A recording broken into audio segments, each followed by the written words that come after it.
di KPM.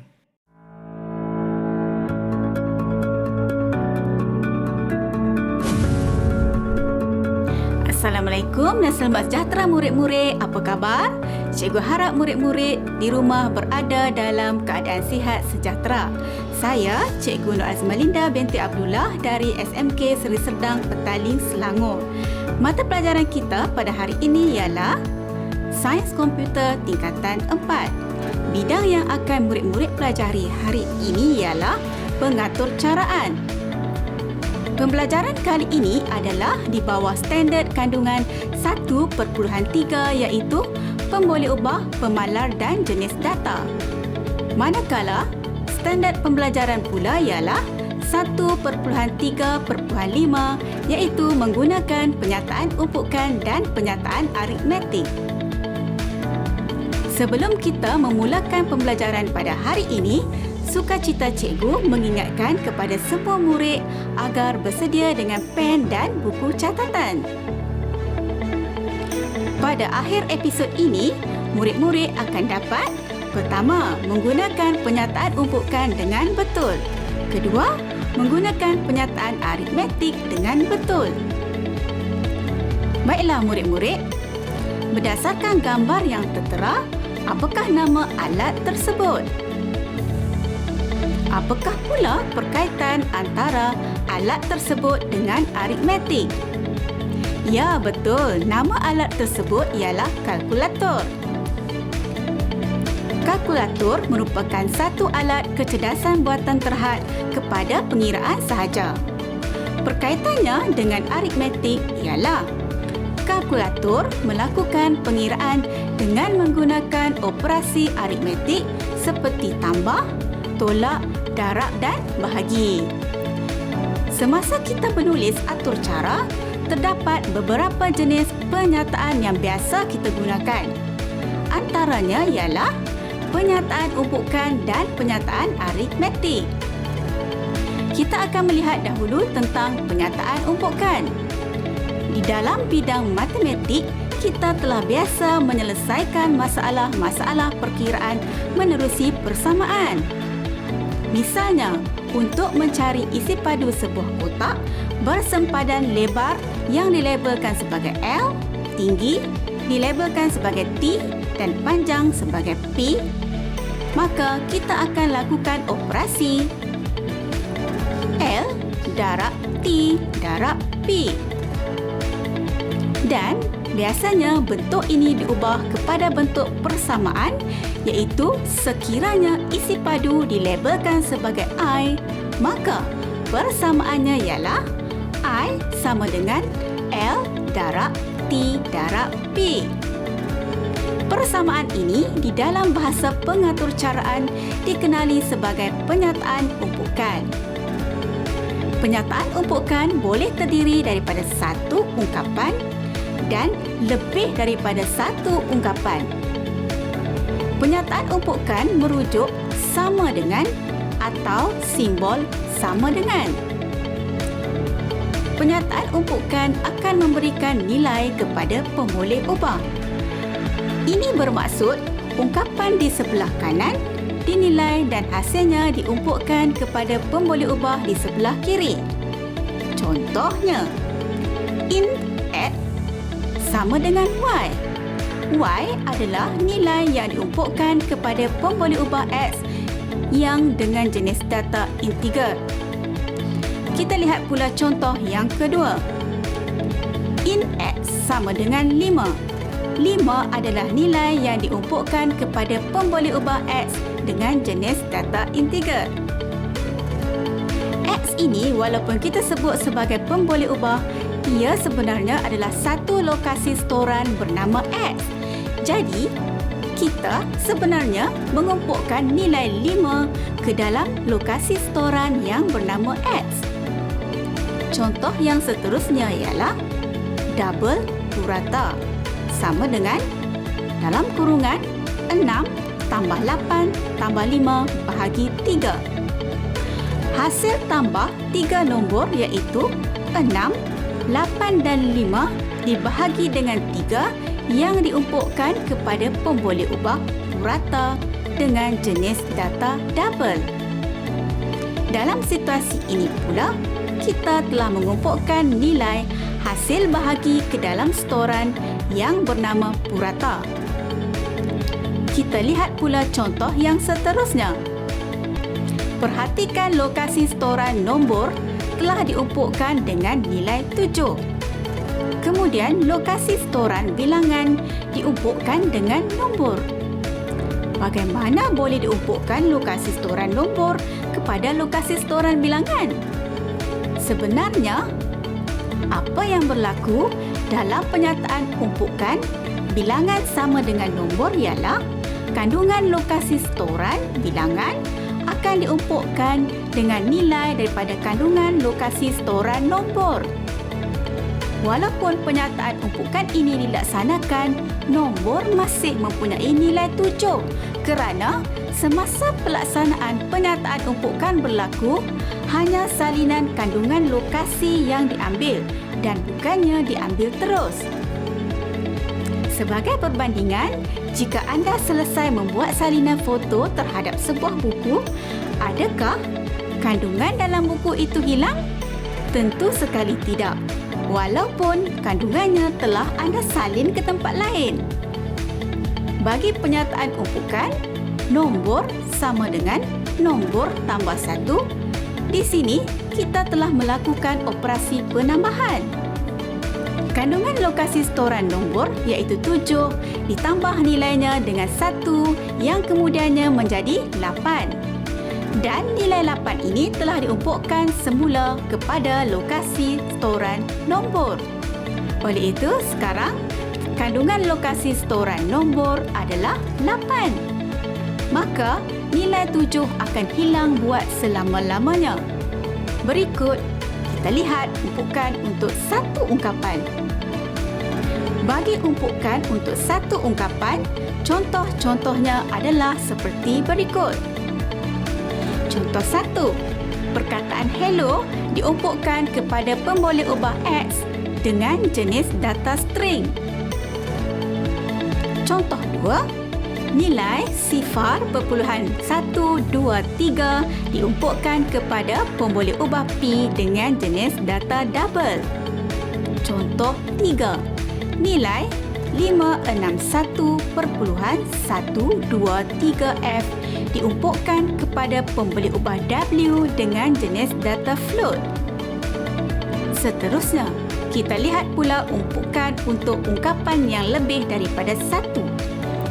Bagi umpukan untuk ungkapan yang lebih daripada 1, contohnya seperti berikut. Pemboleh ubah P, Q dan R dengan jenis data integer diumpukkan dengan nilai 255. Baiklah murid-murid, mari kita lihat pula contoh penggunaan umpukan dalam aturcara Java. Dalam aturcara ini, pemboleh ubah bernama barang diisytiharkan dengan jenis data string. Kuantiti diisytiharkan dengan jenis data integer dan harga diisytiharkan dengan jenis data double. Pemboleh ubah barang memegang nilai sama dengan buku, manakala pemboleh ubah kuantiti memegang nilai sama dengan 5 dan harga memegang nilai sama dengan 3.40. Outputnya akan memaparkan item, buku, bilangan 5, harga seunit RM3.40. Penyataan aritmetik juga boleh terdiri daripada satu atau lebih operasi aritmetik. Penyataan ini merujuk kepada operasi aritmetik iaitu operasi penambahan, penolakan, pendaraban dan pembahagian. Ingat ya murid-murid, unit pemprosesan utama boleh membaca operasi aritmetik dari kiri ke kanan sahaja.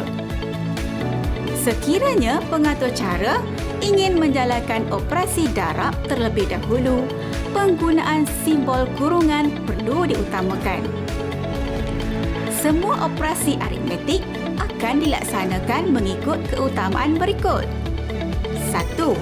Ungkapan di dalam tanda kurungan diselesaikan dahulu. 2. Kemudian pendaraban dan pembahagian pula dilaksanakan. 3. Yang seterusnya, operasi penambahan dan penolakan dilakukan. 4. Dan yang terakhir, operasi dilakukan dari kiri ke kanan bila berlaku kesamaan operasi. Kita lihat contoh ini. 30 tolak 5 tambah 2 darab 3 bahagi 3. Maka simbol kurungan perlu digunakan. Langkah pertama, operasi darab iaitu 2 darab 3 harus dilaksanakan terlebih dahulu yang akan menghasilkan nilai 6. Kemudian, operasi bahagi iaitu 6 bahagi 3 pula dilaksanakan. Hasilnya ialah 2. Akhir sekali, operasi tolak iaitu 30 tolak 5 dilaksanakan. Hasilnya ditambah dengan 2. Maka jawapan akhir ialah 27. Baiklah murid-murid, mari sama-sama kita mempelajari pula penggunaan penyataan aritmetik dalam atur cara. Operasi tambah. Berikut merupakan contoh penggunaan operasi tambah dalam penulisan atur cara Java. Nilai 10 diumpukkan kepada pemboleh ubah I dan nilai 20 diumpukkan kepada pemboleh ubah J. Penyataan aritmetik yang digunakan dalam atur cara ini menggunakan operasi tambah iaitu I sama dengan I tambah J. Nilai I sama dengan 10 ditambah dengan nilai J sama dengan 20. Maka, hasil tambah bagi penyataan aritmetik ini adalah 30. Operasi tolak. Berikut pula merupakan contoh penggunaan operasi tolak. Nilai 30 diumpukkan kepada pemboleh ubah I dan nilai 20 diumpukkan kepada pemboleh ubah J.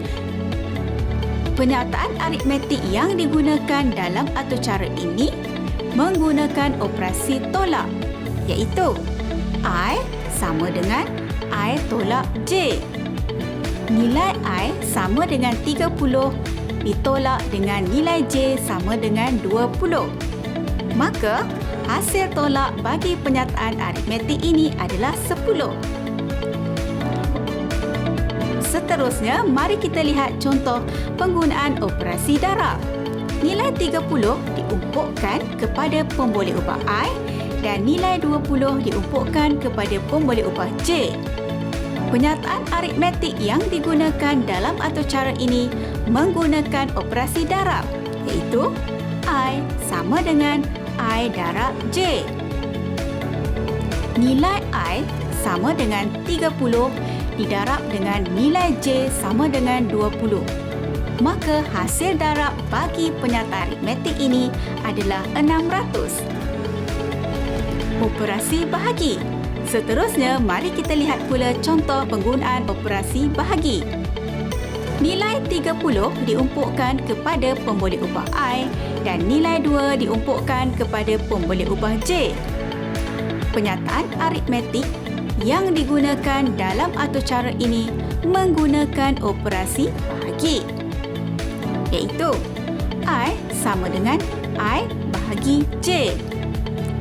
Nilai I sama dengan 30 dibahagi dengan nilai J sama dengan 2. Maka, hasil bahagi bagi penyataan aritmetik ini adalah 15. Bagaimana murid-murid? Adakah anda faham apa yang telah dipelajari pada hari ini? Baiklah. Bagi menguji kefahaman murid-murid tentang tajuk pembelajaran kita pada kali ini, cikgu telah menyediakan beberapa latihan untuk penggunaan penyataan umpukan dan penyataan aritmetik. Latihan pertama ialah latihan pengukuhan 1. Latihan ini akan menguji kefahaman anda tentang ungkapan aritmetik. Diberi 4 soalan dengan X memegang nilai 5, Y memegang nilai 7 dan Z memegang nilai negatif 2. Soalan pertama. Diberi ungkapan dalam kurungan X tambah Y darab Z. Apakah nilai yang dihasilkan oleh ungkapan ini? Soalan kedua. Diberi ungkapan X tambah Y darab Z. Soalan ketiga. Diberi ungkapan dalam kurungan X tambah Y darab dalam kurungan Y tolak Z. Dan soalan keempat.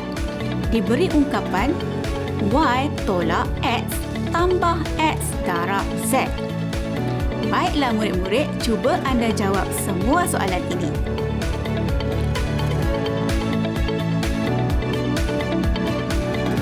Mari kita semak jawapan anda. Soalan 1. Apabila X tambah Y berada dalam kurungan, maka operasi ini perlu dilakukan dahulu. Oleh itu, X yang memegang nilai 5 akan ditambah dengan Y yang memegang nilai 7.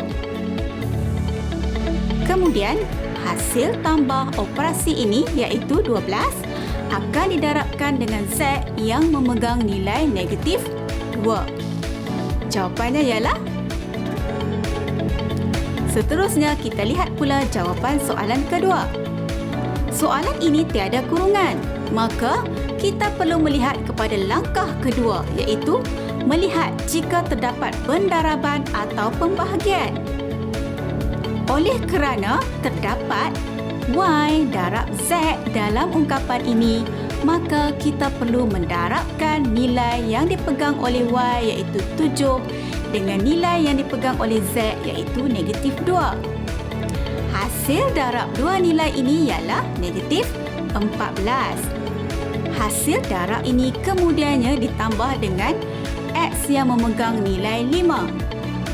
Maka jawapan akhir ialah negatif 9. Untuk jawapan soalan yang ketiga pula, terdapat dua kurungan iaitu X yang memegang nilai 5 ditambah dengan Y yang memegang nilai 7. Manakala satu lagi kurungan iaitu Y yang memegang nilai 7 ditolak dengan X yang memegang nilai negatif 2. Hasil kedua-dua operasi dalam kurungan ini akan didarabkan, iaitu 12 didarabkan dengan 9, maka hasil akhirnya ialah 108. Seterusnya, kita lihat pula jawapan soalan yang keempat. Dalam ungkapan ini tiada kurungan digunakan.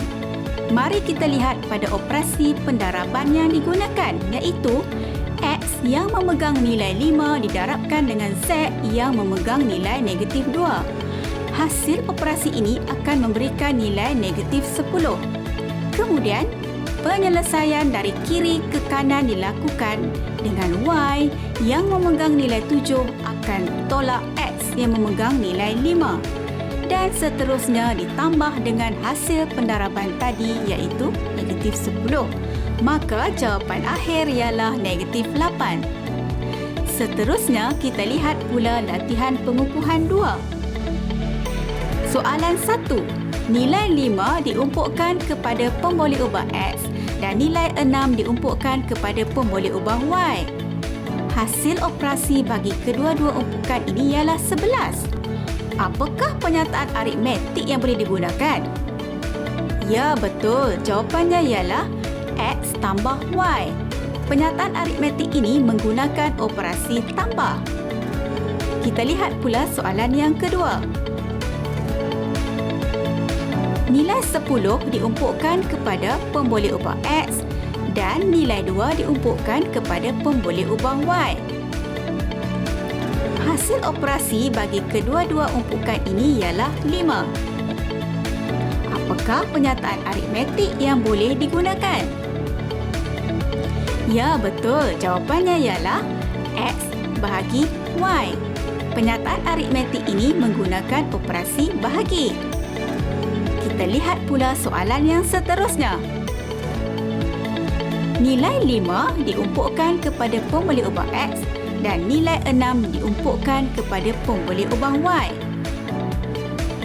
Hasil operasi bagi kedua-dua umpukan ini ialah 30. Apakah pernyataan aritmetik yang boleh digunakan? Ya, betul. Jawapannya ialah X darab Y. penyataan aritmetik ini menggunakan operasi darab. Kita lihat pula soalan yang keempat. Apakah output yang akan dipaparkan jika kita menggunakan operasi aritmetik modulus, iaitu mencari baki? Dalam soalan ini, pemboleh ubah X yang berjenis data integer diumpukkan dengan nilai 10 dan pemboleh ubah Y yang juga berjenis data integer diumpukkan dengan nilai 3. Outputnya perlu memaparkan hasil pengiraan X modulus Y. Ya, betul. Output yang akan dipaparkan ialah 1. Soalan yang seterusnya ialah soalan 5 yang melibatkan gabungan beberapa operasi aritmetik dalam satu ungkapan. Soalannya ialah negatif 5 darab negatif 8 bahagi 10. Tunjukkan langkah kerja untuk selesaikan penyataan aritmetik ini. Ya, betul. Nombor negatif 5 didarab dengan nombor negatif 8, maka simbol kurungan perlu digunakan. Kemudian dibahagi dengan 10. Seterusnya, hasil pendaraban nombor negatif 5 dan negatif 8 akan menghasilkan nilai 40 dan dibahagi dengan 10. Maka jawapan akhir ialah 4. Soalan 6 diberi 5 tambah 2 darab 6 tolak 4 bahagi 2. Tunjukkan langkah kerja anda untuk selesaikan penyataan aritmetik ini. Ya, betul. 5 tambah 2 darab 6 tolak 4 bahagi 2, maka simbol kurungan perlu digunakan untuk 2 darab 6. Seterusnya, operasi darab tadi akan menghasilkan nilai 12. Maka 5 tambah 12 tolak 4 bahagi 2. Di sini simbol kurungan perlu digunakan untuk 4 bahagi 2. Kemudian operasi bahagi iaitu 4 bahagi 2 dilaksanakan. Hasilnya ialah 2. Maka 5 akan ditambah 12 tolak 2. Jawapan akhir ialah 15. Baiklah murid-murid, seterusnya cikgu akan memberikan anda soalan-soalan yang lebih mencabar, iaitu latihan menguji minda anda dalam pengaturcaraan. Soalan pertama. Anda dikehendaki membangunkan sebuah aturcara ringkas bagi mengira pembahagian dua nombor. Semasa membangunkan aturcara, nyatakan jenis data yang sesuai digunakan untuk aturcara pembahagian dua nombor tersebut. Diberikan pemboleh ubah I sama dengan 50 dan pemboleh ubah J sama dengan 5. Hitungkan dua nombor tersebut dengan menggunakan operasi bahagi dan paparkan output dengan penyataan berikut. Hasil bahagi ialah... Baiklah murid-murid, cuba anda jawab soalan ini. Bagaimana murid-murid? Adakah anda telah berjaya menghasilkan aturcara seperti yang dikehendaki dalam soalan? Baiklah, sekarang mari kita semak jawapan anda. Pertama, nilai 50 diumpukkan kepada pemboleh ubah I yang berjenis data integer. Kemudian, nilai 5 diumpukkan kepada pemboleh ubah J yang berjenis data integer. Seterusnya, 50 bahagi 5 sama dengan 10. Maka nilai pemboleh ubah I yang baharu akan menyimpan nilai 10. Outputnya ialah hasil bahagi ialah 10. Bagus dan tahniah kepada yang berjaya menjawab dengan betul. Seterusnya, kita lihat pula soalan kedua yang lebih mencabar. Soalan ini akan menguji penguasaan pengaturcaraan anda dan juga tajuk yang kita pelajari pada hari ini. Soalannya, anda dikehendaki membina satu aturcara mudah bagi mengira jumlah markah 4 mata pelajaran. Mata pelajaran tersebut ialah bahasa Melayu, bahasa Inggeris, sains dan matematik. Anda boleh mengumpulkan sebarang markah bagi mata pelajaran tersebut. Anda juga perlu mengira purata markah dan peratus markah. Baiklah, cuba anda hasilkan pengaturcaraan seperti yang dikehendaki dalam soalan ini. Bagaimana murid-murid? Adakah anda berjaya menghasilkan aturcara seperti kehendak soalan? Berikut ialah paparan lengkap pengaturcaraan Java bagi jawapan soalan kedua. Mari kita semak jawapannya. Nilai markah, contohnya 80 diumpukkan kepada pemboleh ubah BM yang berjenis data integer. Nilai markah, contohnya 76 diumpukkan kepada pemboleh ubah BI yang berjenis data integer. Nilai markah, contohnya 65 diumpukkan kepada pemboleh ubah sains yang berjenis data integer. Serta nilai markah, contohnya 72 diumpukkan kepada pemboleh ubah matematik yang juga berjenis data integer. Untuk mengira jumlah markah, kita menggunakan formula seperti berikut. Jumlah sama dengan BM tambah BI tambah sains tambah matematik. Iaitu, jumlah ialah melibatkan hasil tambah markah bahasa Melayu, bahasa Inggeris, sains dan matematik. Untuk mengira purata markah pula, kita menggunakan formula seperti berikut. Purata sama dengan jumlah bahagi 4. Manakala untuk mengira peratus pula, kita menggunakan formula seperti berikut. Peratus sama dengan jumlah darab 100 bahagi 400. Setelah pengiraan selesai dijalankan oleh komputer, maka output seperti berikut akan dipaparkan. Bahasa Melayu 80, bahasa Inggeris 76, sains 65, matematik 72. Jumlah markah keseluruhan 293. Purata markah keseluruhan. Peratus markah keseluruhan. Bagaimana murid-murid? Adakah anda berjaya menghasilkan aturcara dengan output seperti yang dikehendaki? Tahniah bagi yang berjaya menjawab. Bagi yang tidak berjaya, anda boleh cuba lagi. Cikgu harap murid-murid telah memahami pelajaran kita pada hari ini. Sebelum kita akhiri pembelajaran pada hari ini, sukacita cikgu untuk merumuskan semula apa yang telah kita pelajari. Pertama, penyataan umpukan boleh terdiri daripada satu ungkapan dan lebih daripada satu ungkapan. Kedua, penyataan aritmetik pula boleh terdiri daripada satu atau lebih operasi aritmetik, iaitu operasi penambahan, penolakan, pendaraban dan pembahagian. Dan kedua-dua penyataan ini sering digunakan dalam aturcara. Terima kasih, hingga berjumpa lagi di episod yang seterusnya.